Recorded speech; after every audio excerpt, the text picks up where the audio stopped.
Winnie the Twit. Winnie's perfect pet. Wilbur was lying in the sun on the front doorstep, slumped in the sunshine, when Winnie came rushing over. "Wilbur," she said. "Oh, Wilbur, there's a huge man in a big, enormous giraffe mood next door, and he's as rude as a bee's fleshy bottom. He's called me a scruff." Wilbur opened one eye. Wilbur looked at Winnie. Then he closed the eye again. "Play with me, Wilbur," said Winnie.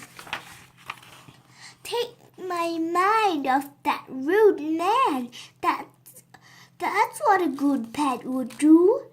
Wilbur yawned. He got up slowly, arched his back high, stretched his leg long, then sagged back into snoozing. "You're as lazy as a hot lizard full of lunch," said Winnie. "Come on, let's play tennis, Wilbur." Winnie rushed indoors. She crashed through the kitchen. She bumped through the battery. She wriggled through the wormery. She skipped to the spidery. Then she came to the hall, where she tugged open the door under the stairs, and out fell everything. "Here it is." Winnie pounded. First, she tugged at something gray and tatty. Then she pulled out something that looked like a big holy spoon, and something else that looked like a moldy old orange. She nipped into the loo and came out looking like this. Winnie skipped, wriggled, bumped, and crashed back outside. "What do you think, Wilbur?" Wilbur just put his paws over his face. Wilbur bounced the ball around Wilbur. "Bounce, bounce! Come on," she said. "Time to play." Wilbur didn't move. "You're no fun," said Winnie. "I'll play with magic if you won't play." Winnie pointed her wand at the racket and ball. "Abracadabra, abracadabra, abracadabra," she shouted. In an instant, there were 3 tennis rackets and 3 more balls in the air. The rackets were hitting balls at Winnie. Winnie waved her own racket up, hop, down, oop, around, but she missed every ball. "Ow, ow, get off, stop," she shouted. "Gnats, knickers," she said. "Nobody's nice to me today, even my wand." Winnie picked up her wand and she threw it far into the underground, but a moment later the wand was back in the mouth of a dog. The dog came bounding up to Winnie. It dropped the wand at Winnie's feet, then grinned up at her and wagged its tail. "Who are you?" said Winnie. "Do you want me to throw it again?" Winnie threw the wand again, and again, and again, and each time the dog brought it back and wagged for more. Winnie threw the ball too. "Fetch!" Back came the dog with the ball. "Clever boy! Did you see that, Wilbur? Isn't he a clever dog?" "Meow," said Wilbur. "Don't you like him?" said Winnie. "I do. I like him ever so much. Let's all have lunch together." So they went into the kitchen. Wilbur nudged the dog. Wilbur winked at the dog. Wilbur pointed at a packet of Kipper biscuits. Wilbur nodded in the direction of Winnie. The dog grinned and nodded his head and wagged his tail. He took the biscuit box in his mouth and he presented it to Winnie. "For me?" said Winnie, not really looking. Oh, isn't he a good dog, Wilbur? Winnie dipped a hand into the box, then popped a biscuit into her mouth. Ugh, bleh, spat Winnie. Yuck! Horrible, horrible kipper biscuits! I hate him! She danced around making faces and waggling her tongue. The dog hid under the table. Wilbur puffed his chest and grinned. Then he peered the tray with Winnie's really favorite lunch snacks, crispy worms, a needle sandwich, a cup of slug smoothie. Yummy, said Winnie. You're the really clever boy, Wilbur. You know just what I like. But the dog stuck out a leg and trip went Wilbur. Crash went the tray. Splat went the smoothie, while crispy worms rained down on Winnie. Oh, Wilbur, you're as clumsy as a centipede on skates, shouted Winnie. Wilbur and the dog were busy sticking tongues out at each other. But I've just had a brilliant moody idea, said Winnie, perking up. Can you two guess what it is? The dog and Wilbur both shook their heads. It's obvious, said Winnie. Cats are clever and dogs are obedient. I want to bet that both of these things. So what I need is a cog. Yow! Went the dog. Meow! Went Wilbur. They both raced for the door, but Winnie was already stirring with her wand. Abracadabra!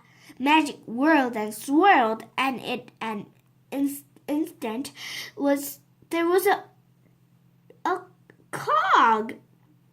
Perfect, said Winnie, but the cog was not perfect. It bounded up the cartons and chewed them into bits. Meow, woof, choo-choo, munch. Winnie reached out a hand. Good cog, she said. But the cog hissed at her. Then it lifted its leg and weed on her foot. Each bad cog, said Winnie. The cog jumped onto the sink, then out of the window into the garden. He began to dig. Come back, shouted Winnie. The cog took no notice.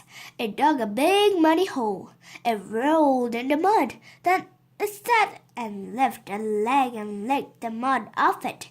It sniffed Winnie's bottom. Then it jumped up and Winnie with muddy paws and scratchy claws. Get down, said Winnie. Sit, naughty boy. Wilbur, save me.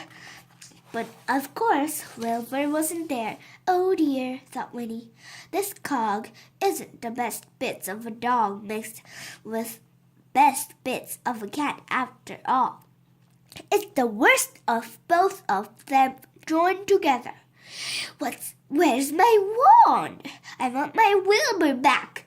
Winnie saw the wand on the ground.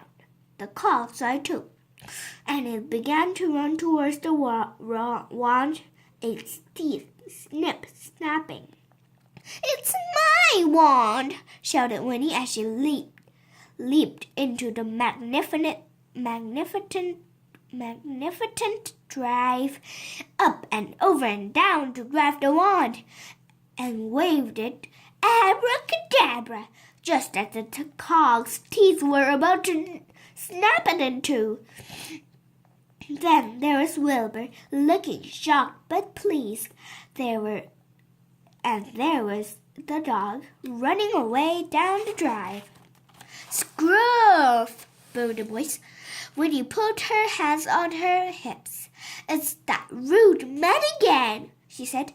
He as rude as 10 frogs' bottoms. He is! But the dog was jumping around the man, wagging its tail and woofing. Scruff, my dear old Scruff, laughed the man. When Winnie smiled, Know that, Wilbur? She said. It's the dog that is Gruff, not me. There's nothing wrong with me after all. And nothing wrong with you either. Come to that. Give us a kiss, Wilbur. Winnie fixed it. See this, Wilbur? Asked Winnie. She was waving. Which one? Magazine under his nose. I want one of those comfortary things. Wilbur did a squint. What do I want it for? Said Winnie. For growing plants. That's what. Just think, Wilbur. We could have our own jungle too. Jungle with creepers and vines. We could keep exotic insects on it. Winnie licked her lips. Ooh, it makes me hungry just thinking about it. Right, said Winnie. Stand back. She pointed her wand at the picture. Abracadabra. In an instant, there stood a beautiful shiny glass conservatory.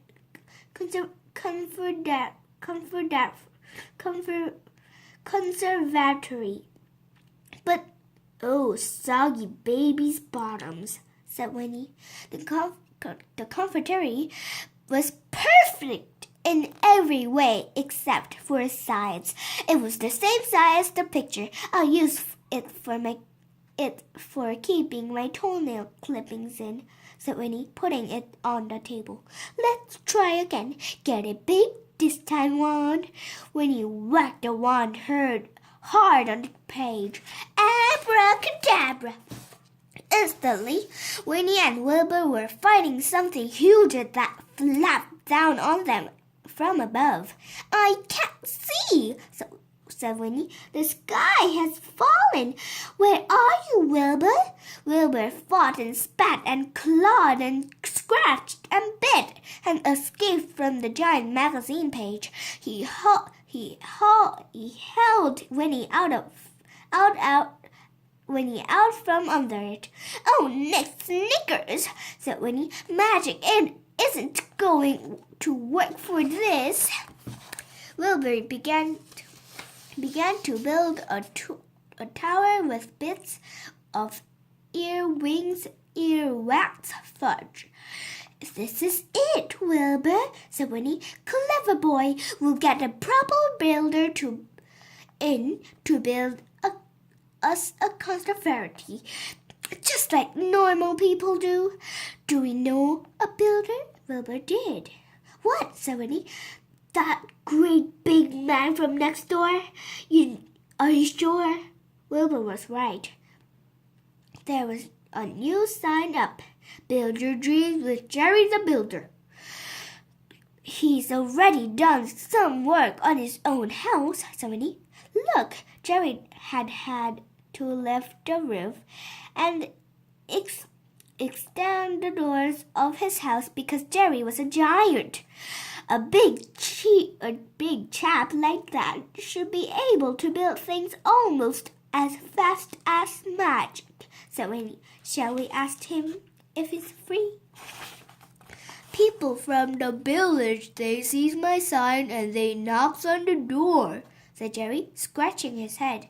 But they always runs away when I opens this, so I'm vacant at the moment, missus. So Jerry came with his dog and his bag of tools and his radio, and he set to work. But the big chap like Jerry didn't fit into Winnie's house very comfortably. Bang, bump, ouch, crash, bang, ouch.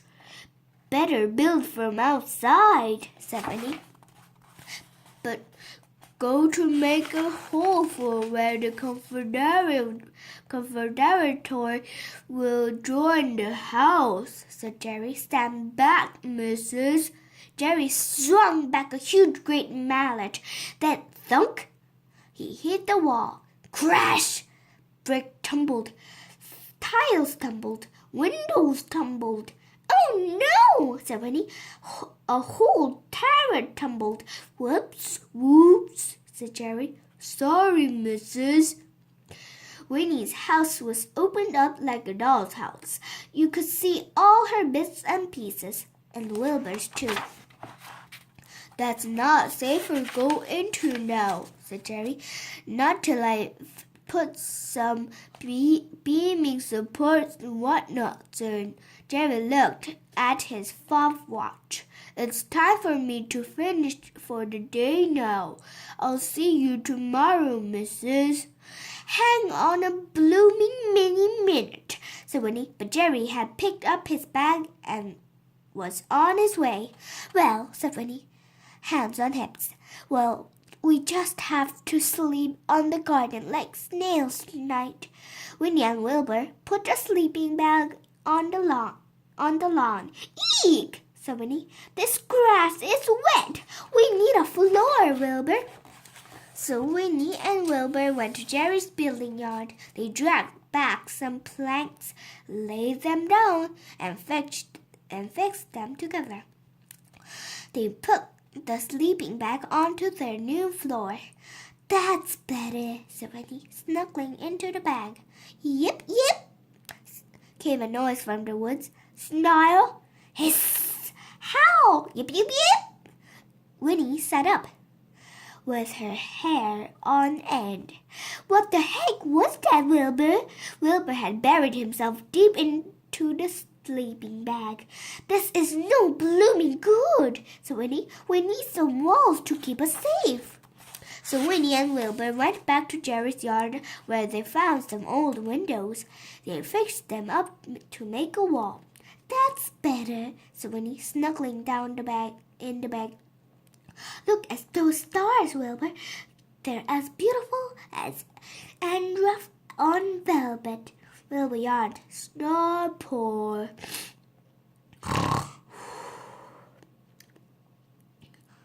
We should sleep out here more often, Wilbur, said Winnie. Splat! What? began Winnie. Split, splot. Now! Wilbur woke with a start. He suddenly turned into a black and white cat. Hee, look at you, laughed Winnie. You look like a cow or a magpie. But then Winnie looked at herself. Ooh, yucky, horrible owls. We need a roof. That's what we need, Wilbur. So Winnie and Wilbur collect all the bits of broken glass that had fallen when Jerry made his hole. We just need some sticky, icky spider spit glue. Winnie waved her wand over the broken glass. Abracadabra! And instantly the bits of glass were joined together into a crazy kind of glass roof. That's fixed it, said Winnie, snuggling down into the sleeping bag. Then she squinted. What the fish-toad heck is that? It was a sun, just beginning to come up.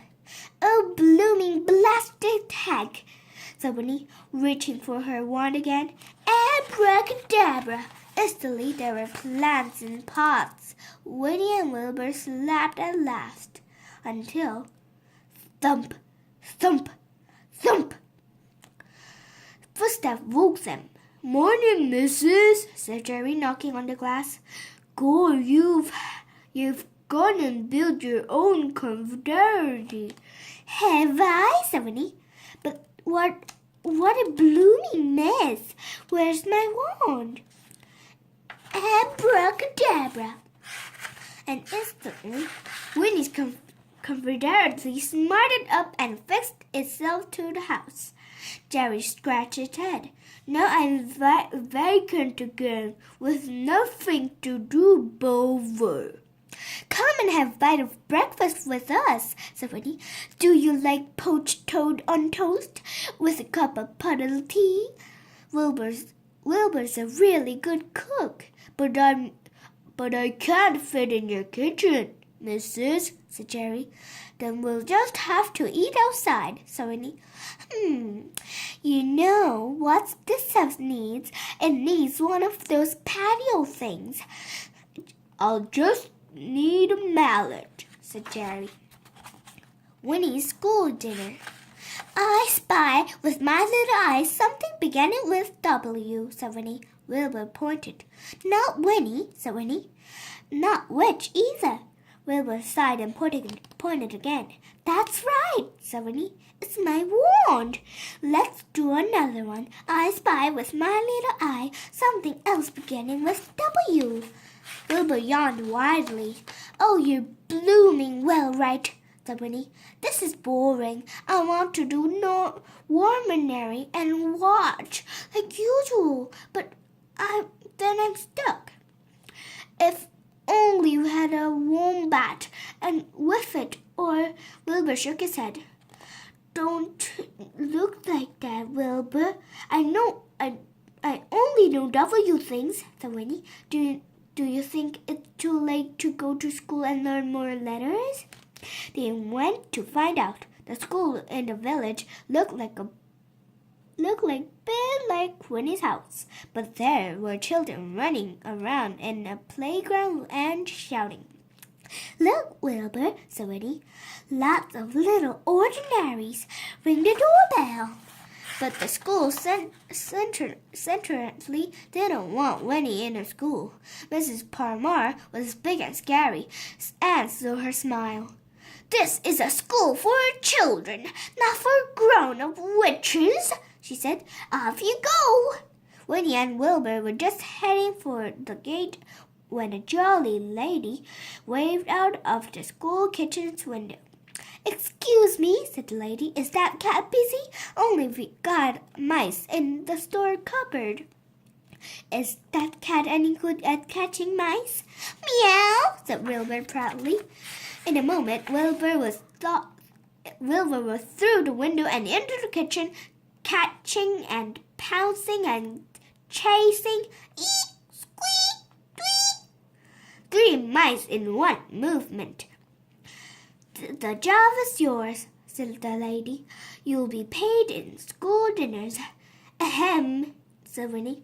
Any chance of a job for me as well, lady? As a matter of fact, there is, said the lady. Can you cook? Can I cook? Or slug slimy? Yes, said Winnie. I'm ever so good at cooking. She looked at the mice dangling on Wilbur's mouth. In fact, but Wilbur slammed a paw over Winnie's mouth to stop her from finishing what she was going to say. The lady gave Winnie the proper clothes that had to wear for cooking. I've got to go now, said the lady, but it's spaghetti bongolage and ratatouille on the menu today. Good luck. And off she went. Right, said Winnie. Where do they keep the card rolls? Let's get cooking. Ratatouille sounds yummy scrummy. Look in the fridge, Wilbur, and bring out the rats. Wilbur looked in the fridge and in the larder, but there were stacks of onions and boxes of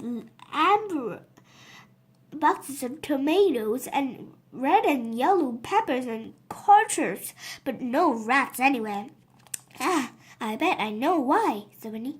They like things as fresh as possible for school dinners these days. You'll just have to catch rats now, Wilbur, quick as you can. Wilbur raced out the door and into the sheds by the school field. Leap, screech, wallop. That was one rat caught. Squeak, pounce, squeal. That was another. Meanwhile, Winnie had remembered the cook had said something about bongolage. I do very warm bongolage. I do love a lovely warm bongolage, said Winnie. I suppose these worms will have to be caught fresh as well. Up she went to the football pitch, where she waved her wand. Abracadabra! Instantly, worms wiggled up the ground, and Winnie picked up and pulled them and chucked them into a bucket. Before long, Winnie and Wilbur were back in the kitchen, cooking as fast as they could. they could. Clang, clang! Dinner time already! Quick, Wilbur, put on a clean penny and get ready to serve. Winnie had the cardler onto the counter just as the children started to come through the door. But somebody large was pushing to the front of the Queenie. Out of the way, children! Have some respect! Adults first! It was Miss Parmar pushing to the front. She thrust her way towards Winnie. I'll have a large helping of that, she said, pointing a fat finger at the cauldron. Well, Winnie larded out, wiggling worm bone large. This food is moving, said Miss Parmar. Just goes to show that it's really fresh, said Winnie. In that case, I'll have more of it, said Miss Parmar. Greedy pig, said Winnie, but she larded out more.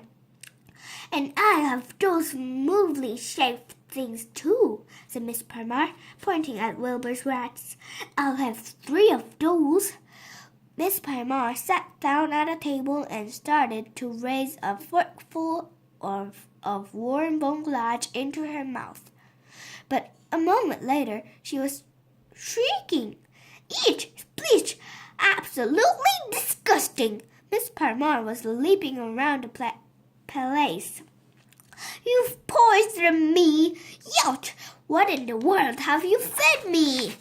Ratatouille, said Winnie, made with lovely fresh rats and bone large with freshly harvested worms. What's your problem? Miss Parmar ran out of the hall, but when Winnie noticed that it wasn't only Miss Parmar who had a problem with the food, all the children were backing away from the serving hatch, hurrying to get out of the hall. Don't go, you little ordinaries, called Winnie. Have your lunch, but we don't want to eat any worms and rats, said the boy. Really, said Winnie. How strange. Well, that's easily solved. What would you really like to eat, little boy? Donuts, ice cream, easy peasy lemon squeezy, said Winnie. She took out her wand and she waved it over the food. Abracadabra! And instantly the rats and the worms were replaced by plates of lovely party food. Yum! Shouted all the children, and they all ate lots. Winnie sat and ate and chatted with them. Wilbur showed off the climbing equipment around the hall while the children cheered him on. Until Miss Parmar came back in. Back to your classrooms, everyone! She waved a fat finger at Winnie. As for you, said Miss Parmar, her chins all wobbling, clear away all this mess and then go. What about tomorrow? Asked Winnie. I thought I might do hot dogs. Go, said Miss Parmar. The cleaning up was easy. Abracadabra. Instantly the kitchen was clean and tidy. Then Winnie and Wilbur went home to their own dirty, messy, homely kitchen to cook their own tea. Ah, well, sighed Winnie. At least there was something I learned at school today. Meow, said Wilbur. I've learned a new letter, said Winnie. Try this one, Wilbur. I spy with my little eyes something beginning with Q. Wilbur frowned. Wilbur looked around. Wilbur pointed. No, said Winnie. Not a quill. No, not a quill either. Nor the queen. Do you give up? Wilbur nodded. It's cucumber. Meow. What do you mean, cucumber doesn't begin with Q? Said Winnie. Listen to it. Cucumber. Winnie sunk his head into his paws. Winnie the Twit. How How many much have you got in your bucket, Wilbur? Asked Winnie. They were picking fresh caterpillars of pomegranate trees. Wilbur showed his bucket of wriggling, hairy, spritey caterpillars. Ooh, well done, Wilbur. Yummy, said Winnie. She opened her mouth wide like a baby bird and threw up a caterpillar in. I should stop eating them, or there won't be enough to make the jam. But they're so delicious, freshly picked. Winnie poked a finger into her mouth to pick the bits of caterpillar stuck to her teeth. Burp. Isn't nature wonderful, Wilbur? If it gives us everything we need. Wilbur sniffed a caterpillar and sneezed. He nibbled a tiny bit of hairy caterpillar bottom. Meat! He spat it out. You'll like it when it's sweetened with sugar, said Winnie. Wilbur sighed and thought longly of tiny striped seasoned with fleas. He thought of snail slime lollies from the deep freeze. Wilbur sat down dreamily, straight to a patch of stinging needles. Meow! You should pick them, not sit on them, said Winnie. They make a lovely soup. Ooh, look, a toad, said Winnie, parting the long grass. There he goes. Winnie dived like a goalkeeper. Whee! And caught the toad my top. Ribbit, said the toad. Got him, shouted Winnie. We'll have toad in the hole for lunch. Ribbit, went the toad, and it hopped onto Winnie's head and away. Quick, chase him, shouted Winnie, but Wilbur raised an eyebrow. Oh, all right, said Winnie. We'll just have whole for lunch, whole with needle sauce. Then we'll make that jam. Most of the day was spent in the steamy kitchen, stirring cartons full of sticking caterpillar jam. Tip in more sugar, Wilbur, said Winnie. She dipped in her finger and gave it a lick. Eek! Ouch! Too hot! She waved the wand to cool the jam, then licked again. Delisco! Have a taste, Wilbur. Burp. Then suddenly Winnie went green. She clutched her tummy. She said, I think I've maybe had enough caterpillars for the moment. She did a big burp. Actually, Wilbur, I think I'll just go outside for a bit of air.